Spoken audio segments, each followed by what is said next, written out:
Hello friends, ആദ്യം തന്നെ നമ്മളുടെ ഈ ചാനൽ എല്ലാവരും ഒന്ന് സബ്സ്ക്രൈബ് ചെയ്ത് സപ്പോർട്ട് ചെയ്യണം. ഇനി നിങ്ങൾക്ക് ഏതൊക്കെ തരത്തിലുള്ള വീഡിയോസ് വേണം, എങ്ങനത്തെ വീഡിയോസ് വേണമെന്നുണ്ടെങ്കിൽ ഒക്കെ നിങ്ങളൊന്ന് കമൻറ്റ് ചെയ്യണം കേട്ടോ. അപ്പോൾ ഞാൻ തംബ്നെയിൽ പറഞ്ഞ പോലെ തന്നെ നമുക്ക് എങ്ങനെ കേക്ക് ബിസിനസ് മുന്നോട്ട് കൊണ്ടുപോകാമെന്നാണ് ഞാൻ ഇന്നത്തെ വീഡിയോയിൽ മെയിനായിട്ട് ഉൾക്കൊള്ളിക്കുന്നത്.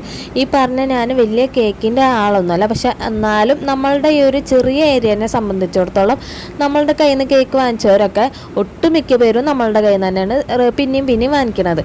അപ്പോൾ എല്ലാവരുടെ കാര്യവും ഞാൻ പറയണില്ല. ചിലവരെന്നൊക്കെ പറഞ്ഞു കഴിഞ്ഞാൽ നമുക്ക് ഡെലിവറി ചെയ്യാൻ പറ്റാണ്ടൊക്കെ അങ്ങനെ നമ്മൾ ക്യാൻസൽ ചെയ്ത ഓർഡേഴ്സ് ഉണ്ട്. അങ്ങനെ പിന്നെ ദൂരം കാരണം കൊണ്ട് അങ്ങനെയൊക്കെ കുറേയൊക്കെ ഓർഡേഴ്സ് നമുക്ക് രണ്ടാമത്തെ കിട്ടുന്നല്ലാണ്ട് നമ്മളുടെ ഈ ഭാഗത്തുള്ളവരും പിന്നെ അത്യാവശ്യം നമുക്ക് കൊണ്ടുകൊടുക്കാൻ പറ്റുന്ന അത്യാവശ്യം ദൂരമുള്ള ആൾക്കാരൊക്കെ പിന്നെയും നമ്മളെന്നാണ് വാങ്ങിക്കുന്നത്. അപ്പോൾ അങ്ങനെയൊക്കെ വേണമെങ്കിൽ വേണ്ട കാര്യം എന്താണെന്ന് വെച്ച് കഴിഞ്ഞാൽ ആദ്യം തന്നെ നമ്മളുടെ കേക്ക് നല്ല ടേസ്റ്റ് ഉണ്ടായിരിക്കണം.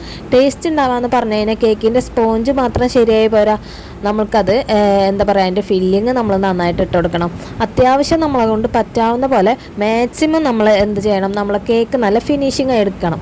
അപ്പോൾ ഞാൻ ആദ്യം തന്നെ പറയാലോ, ഈ പറയണ ഞാനും അത്ര വലിയ ഫിനിഷിങ്ങിലൊന്നും ആദ്യം സെറ്റാക്കി വലിയ ഫിനിഷിംഗ് ഒന്നും ഇല്ലായിരുന്നു. അപ്പോൾ എൻ്റെ ഹസ്ബൻഡ് എപ്പോഴും പറയും, നമ്മൾ ഒരാൾക്കൊരു സാധനം കൊടുക്കുമ്പോൾ നല്ല ഫിനിഷിങ്ങിൽ നമ്മളെപ്പോഴും ചെയ്ത് കൊടുക്കണം. കാരണം അവർ നമ്മളുടെ കയ്യിൽ നിന്ന് കാശ് തന്നിട്ടല്ല അവർ നമ്മളെ കയ്യിൽ നിന്ന് സാധനങ്ങൾ വാങ്ങിക്കണമെന്ന് പറയും. അപ്പോൾ ഞാൻ പരമാവധി എൻ്റെ മാക്സിമം ഞാൻ എഫേർട്ട് ഞാൻ നോക്കും. പിന്നെ നമ്മളുടെ ചില കസ്റ്റമേഴ്സ് നമ്മളുടെ സ്വന്തക്കാരൊക്കെ ആണെന്നുണ്ടെങ്കിൽ മാത്രം നമ്മൾ ചെറിയ മിസ്റ്റേക്കുകളൊക്കെ ഉണ്ടെങ്കിൽ അതിന് അവർക്ക് റേറ്റ് അനുസരിച്ച് കൊടുക്കുകയും ചെയ്യും, റേറ്റ് കുറച്ച് കൊടുക്കുകയും ചെയ്യും. അത് സ്വന്തക്കാരെന്നല്ല, മൊത്തത്തിൽ അങ്ങനെ റേറ്റ് കുറച്ച് കൊടുക്കും, എന്നാലാണ് നമുക്കൊരു തൃപ്തി ഉണ്ടാവുള്ളൂ. അപ്പോൾ ഞാൻ പറഞ്ഞു വന്നത്, ഓർഡേഴ്സ് കിട്ടണമെങ്കിൽ മെയിനായിട്ട് നമുക്ക് വേണ്ടത് നമ്മളുടെ ഫില്ലിങ് നല്ല പോലെ തന്നെ ഫില്ലിങ് ഇട്ട് കൊടുക്കുക. പിന്നെ നമ്മൾ ഫസ്റ്റ് ടൈമിലൊക്കെ നമ്മൾ എന്താണ് കേക്കിന് ഒരു 50 രൂപ കണ്ട് കുറച്ച് കൊടുക്കുക തന്നെ. ഞാൻ 500 രൂപയ്ക്ക് കൊടുക്കുമെന്ന് നമ്മളങ്ങനെ ഇരുന്ന് കഴിഞ്ഞാൽ നമുക്കൊരു 2 കേക്കിൻ്റെ ഓർഡർ കിട്ടേണ്ടടുത്ത് നമുക്ക് ചിലപ്പോൾ ഒരു കേക്ക് പോലെ കിട്ടിയെന്ന് വരില്ല. അപ്പോൾ നമുക്ക് ആ 2 കേക്ക് കിട്ടണമല്ല നല്ലത്. അപ്പോൾ നമ്മളൊരു 50 രൂപ കുറച്ച് കൊടുത്തു കഴിഞ്ഞാൽ നമുക്ക് വലിയ നഷ്ടമൊന്നുമില്ല. നഷ്ടം എന്ന് പറഞ്ഞു കഴിഞ്ഞാൽ 500 രൂപയ്ക്കാണ് ഞാനിവിടെ കേക്ക് സെയിൽ ചെയ്യണത്, എന്നാലും ഞാൻ 50 രൂപ കുറച്ച് കൊടുക്കാറുണ്ട്. പക്ഷെ കുഴപ്പമില്ല, നമുക്ക് കസ്റ്റമറിൻ്റെ ഭാഗത്ത് നിന്ന് പിന്നെയും നമുക്ക് ഓർഡർ കിട്ടും. അപ്പോൾ അങ്ങനെയൊക്കെ വേണം നമ്മൾ ചെയ്യാനായിട്ട്. പിന്നെയുള്ളതെന്ന് പറഞ്ഞാൽ ഇടയ്ക്കിടയ്ക്കിട്ട് നമ്മളിങ്ങനെ പോസ്റ്റ് ഇടാം. അതായത് നമ്മൾ ഇട്ട പോസ്റ്റ് തന്നെ കുറച്ച് കാലം കഴിയുമ്പോൾ അത് തന്നെ പിന്നെ നമ്മൾ ചെയ്ത കേക്കിൻ്റെ വീഡിയോ അല്ലെങ്കിൽ നമ്മളുടെ ഫോട്ടോ തന്നെ എടുത്തിട്ട് സ്റ്റാറ്റസ് വയ്ക്കുക.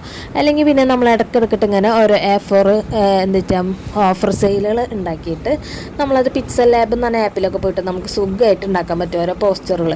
അതൊക്കെ നമ്മളെ ഫാമിലി ഗ്രൂപ്പിക്കും നമ്മളെ ഫ്രണ്ട്സിനോടും എല്ലാവരോടും സ്റ്റാറ്റസ് വയ്ക്കാൻ പറയാം. അപ്പോൾ സ്റ്റാറ്റസ് വെക്കുമ്പോൾ എന്ന് പറഞ്ഞു കഴിഞ്ഞാൽ നമ്മളിങ്ങനെ കേക്ക് ഉണ്ടാക്കണുണ്ട് എന്നൊക്കെ ആൾക്കാർ അറിയാൻ തുടങ്ങും. അല്ലാണ്ട് ഒറ്റയടിക്ക് തന്നെ ഞാനിവിടെ കേക്ക് ഉണ്ടാക്കുന്നുണ്ട് എന്നൊന്നും ആരും അറിയില്ല.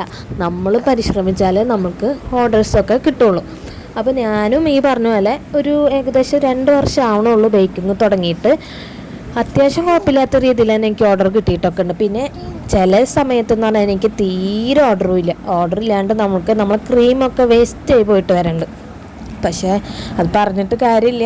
എപ്പോഴും നമുക്ക് മനുഷ്യന്മാരുടെ അവസ്ഥ എല്ലാവരും അവസ്ഥ ഒരേപോലെ ആവണമെന്നില്ല. അതിനൊക്കെ അത്രയും നല്ല ബേക്കേഴ്സ് ആവണം.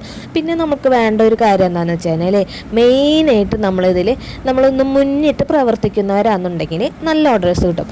ഞാൻ എന്ന് പറഞ്ഞു കഴിഞ്ഞാൽ സ്വതവേ നമ്മളൊരു ഹൗസ് വൈഫാണ്, നമ്മളങ്ങനെ പുറത്തേക്കൊന്നും പോകണില്ല, നമുക്ക് പരിചയമുള്ളവർ ഓർഡേഴ്സ് നമുക്ക് കിട്ടുള്ളൂ.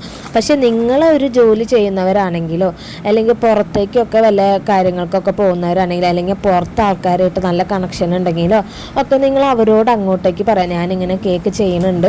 നമ്മൾ മടിക്കേണ്ട കാര്യമില്ല. നമ്മൾക്ക് സക്സസ് വേണമെങ്കിൽ നമ്മൾ തന്നെ മുന്നേറണം.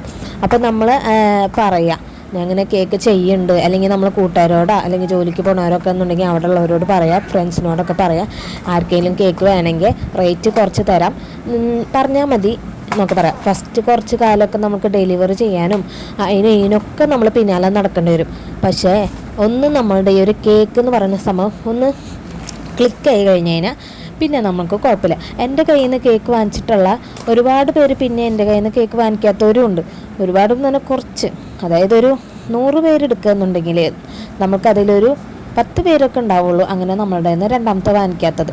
അത് ഞാൻ നിങ്ങളോട് കാരണം പറഞ്ഞല്ലോ, നമുക്ക് ഈ ഒരു ഡെലിവറിയാണ് പ്രശ്നം. നമ്മളുടെ എന്ന് പറഞ്ഞ ഉള്ളേരിയ ആയതുകൊണ്ട് നമുക്ക് ഡെലിവറി നല്ല പ്രശ്നമാണ്. നിങ്ങൾ ഇത്തിരി ടൗൺ ഏരിയയിലുള്ളവരൊക്കെ എന്നുണ്ടെങ്കിൽ നമ്മൾ ഇത്തിരി പരിശ്രമിച്ച് കഴിഞ്ഞാൽ നമുക്ക് ഇതൊക്കെ സുഖമായിട്ട് നേടാവുന്നതുള്ളൂ കേട്ടോ. പിന്നെ ഞാൻ പറഞ്ഞ പോലെ തന്നെ നമ്മൾ ഫില്ലിങ് നന്നായിട്ട് ഇട്ട് കൊടുക്കാം കേട്ടോ. അപ്പോൾ ഞാൻ എപ്പോഴും കേക്കിൽ നല്ല പോലെ തന്നെ ഫില്ലിങ് ഇട്ട് കൊടുക്കാറുണ്ട്. ഏറ്റവും കൂടുതൽ എനിക്ക് മൂവൗട്ടാണ് കേക്ക് ഈ black forest, white forest, butter scotch. ഇത് കൂടുതലാണ്, ഏറ്റവും കൂടുതൽ എനിക്ക് മൂവൗട്ടാണ് കേക്കുകൾ കേട്ടോ. പിന്നെ ഞാൻ പറഞ്ഞ പോലെ തന്നെ പരമാവധി നല്ല ഫിനിഷിങ് കിട്ടാനായിട്ട് നോക്കാം. അപ്പോൾ ഇതൊക്കെയാണ് കേട്ടോ നമ്മളുടെ ഒരു ട്രിക്ക് എന്ന് പറയുന്നത്. എല്ലാവർക്കും എല്ലാ കാര്യങ്ങളും ഒരേപോലെ ആവണമെന്നില്ല. നിങ്ങൾ ഇനി കേക്ക് ഉണ്ടാക്കാണ്ട് ഓർഡർ കിട്ടുന്നില്ല എന്ന് വിഷമിക്കുന്നവരാണെന്നുണ്ടെങ്കിൽ ദൈവത്തിനോട് നന്നായിട്ട് പ്രാർത്ഥിക്കുക. അതും ഒരു കാര്യം കൂടിയാണ് കേട്ടോ. Bye bye.